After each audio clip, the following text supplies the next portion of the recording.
जगन्नाथ आशा करछि जगन्नाथ कृपार परिवार समस्ते भलरे थे। आज हूँ पोषा पूर्णमी। चलतु एबे हमें चावल मंडा प्रस्तुत करबा। अरुआ चावल को 3 घंटा बतुरी देथिली।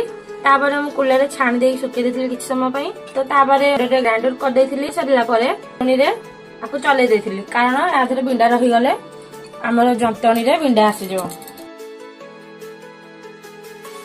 पूरा पई किछि नडिया कोरा, किछि तेजपत्र, किछि लवंग, किछि गुजराती, अदा आउ गोलमरिच मिलू नथला तेणु मु पैकेट गुंड गोलमरिच ने आछि। एबे हम गैस को ऑन करी अदरे छड़े बसेला।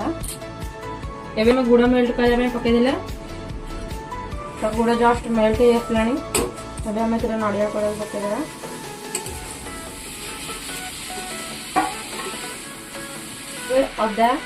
अदा को छेचिकी गुंड कर पके देछि। सुंदर में गोलमरिच पकेला।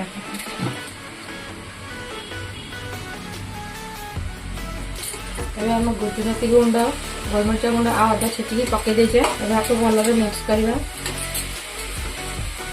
चलानी कड़ाई को ओल्हे देबा। चावल चूना अनुसार पानी नेबे। मु गोटे कंसा चावल चूना नेउची सेति में मु गोटे बेला पानी नेउची। अपन पानी दे वासना भाई। एबे हमें 3टी तेजपत्र पानी अनुसार हाफ चामच लूण पके देबा। तो पानी एबे हमर फुटी आसलानी। आधे हेबे हम चावल गुंड को पके जंतीबा। संग माने एबे पिठा सिजेबा पई हम इटली छुंद नेचे। एथि किछि पानी दे देबा। किछि पानी देला परे इटली छुंद जगह भीतर थोइबी गरम हवा पाई कि समय छाड़ा। एबे चूना को हमें 5 मिनिट ठंडा पाई रखी देले। तापरे एबे हमें आपको चकड़ी देबा। किछि भिंडा थिबो चकड़ी छला परे एबे हम पिठा देबा।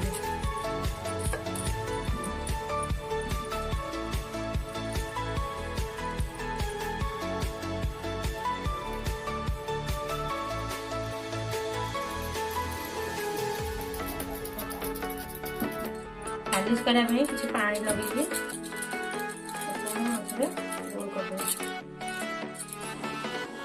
सांग माने पानी एबे हमर फुटी आसलानी। एबे इथरे किछ मंडा पिठा देबा। गोटे लेयर छाड़ी की आ गोटे टेंशन को थई माले पिठाटा लागी जिवो। सांग माने पिठा ऑलरेडी सिझी आसलानी।